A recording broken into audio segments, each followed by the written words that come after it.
Bonjour à tous et bienvenue sur cette playlist consacrée à la question « Que dois-je faire ?» What do I do? Dans cette vidéo, je vais vous présenter l'ensemble de mon système philosophique. Celui donc que j'ai essayé de créer pour donner une base philosophique à l'éthique que je suis en train d'essayer de créer, qui soit une éthique basée sur les sciences. C'est un projet qui est un peu fou, qui est faramineux. Je me suis lancé ce défi-là, alors je le fais.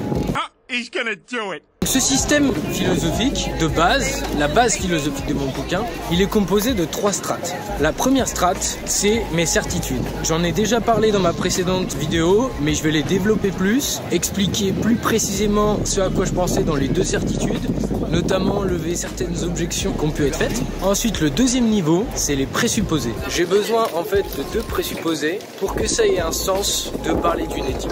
Et nous verrons cela. Et le troisième niveau, enfin, c'est une volonté. C'est-à-dire que voilà, j'ai un système et maintenant à l'intérieur de ce système, je choisis de me mouvoir d'une certaine manière. Donc à certains moments, ça va pas casser des briques, enfin je sais pas, ça dépend de votre culture philosophique. Mais voilà, j'essaie juste d'établir en fait un système de base cohérent, sans prétention. Il est possible que d'autres aient pensé à ça, évidemment. J'ai pas forcément la paternité des idées et ça m'est totalement égal. Ce que j'essaie simplement, c'est d'avoir une pensée cohérente. Voilà, donc n'hésitez pas à faire des objections en donnant des arguments précis. Donc, la base de ce système, c'est donc les certitudes. J'ai parlé dans ma vidéo précédente, pour l'énoncer rapidement, du cogito de Descartes et du fameux je pense donc je suis. En fait, on pourrait très bien être un cerveau dans une cuve avec plein de stimulations, mais que du fait qu'on pense quand même, du fait qu'il se passe quand même quelque chose, qu'on a des stimulations, eh ben on est sûr au moins d'exister d'une certaine manière. Oh, that's something. Et donc il y a pas mal d'objections qui ont été faites à ce cogito, notamment par Russell dans Problems of Philosophy, parce que rien ne dit qu'il y a un jeu qui existe et qu'il y a une cohérence par exemple temporelle. Donc en fait, pour avoir une certitude plus économique et donc vraie, ma première certitude, c'est plutôt il se passe quelque chose. En fait, c'est tout. J'ai des stimulations. Je regroupe sous le terme pensée en fait tout type de stimulation. Donc on pourrait appeler ça stimulation. Donc que ce soit les choses que j'ai l'impression que m'envoient mes sens ou que ce soit mes pensées. Et pour une raison très simple, c'est que mes pensées, en fait, j'ai l'impression qu'elles sont faites de l'intérieur, mais ça pourrait très bien être quelque chose qui me les dicte sans que je m'en rende compte. Donc que j'ai l'impression d'avoir ces pensées et en fait, ce sont pas les miennes. Voilà. La première certitude de notre système, la base, c'est il se passe quelque chose en fait. Et ça a l'air finalement de rien, mais c'est quand même un début. Donc il se passe quelque chose. Et la deuxième certitude, c'est parmi ces choses qui se passent, je n'y suis pas indifférent. C'est-à-dire, même si je suis pas libre, même si je n'existe pas vraiment, même si je suis juste un cerveau dans une cuve, même si pensées sont pas les miennes, etc. Eh bien, quand j'ai certaines pensées, quand il m'arrive certaines stimulations, certaines choses dans ma vie, eh bien je n'y suis pas indifférent. Il y en a qui me sont plutôt plaisantes et d'autres qui me sont plutôt déplaisantes. Voilà la deuxième certitude. Donc si d'autres y ont pensé avant comme Bentham, c'est très bien, tant mieux, peu m'importe en fait. J'établis simplement un système que j'essaie d'être cohérent. Donc si d'autres y ont pensé avant, tant mieux, ça veut dire que c'est probablement une bonne idée.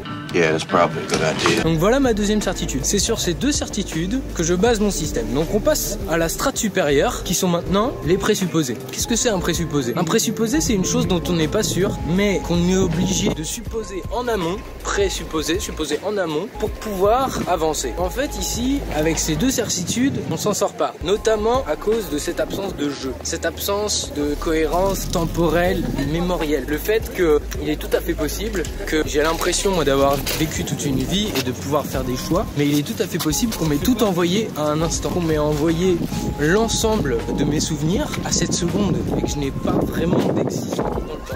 Il est aussi tout à fait possible qu'il n'y ait aucune cohérence mémorielle dans le monde. Voilà. Les 2 présupposés, c'est donc une sorte de cohérence mémorielle et du jeu pour que ça ait un sens finalement de faire des choix pour moi-même. Et le deuxième présupposé, c'est finalement que je sois libre et non pas déterminé.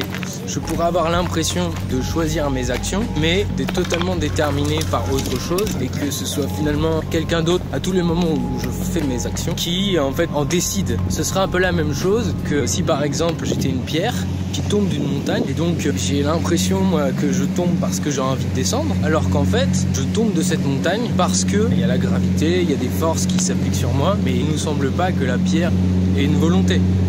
Who knows?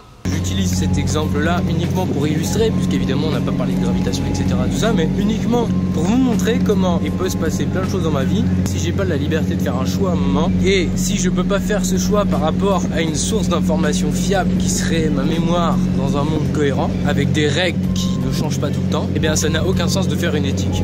Voilà, c'est tout simplement à ça que servent ces deux présupposés. Et enfin, une volonté, parce que il me semble donc que j'ai mes deux certitudes qui sont: il y a quelque chose qui se passe, je n'y suis pas indifférent. Ensuite, mes deux présupposés qui sont: j'ai une cohérence mémorielle dans un monde cohérent et je suis libre de faire des choix et je peux avoir une influence sur mon existence. Et donc sur ces deux strates, certitudes et présupposés, maintenant on pose la dernière brique qui est la volonté. Je décide de maximiser toutes les choses qui me sont agréables à court terme, moyen terme et long terme, et de minimiser les déplaisirs à court terme, moyen terme et long terme.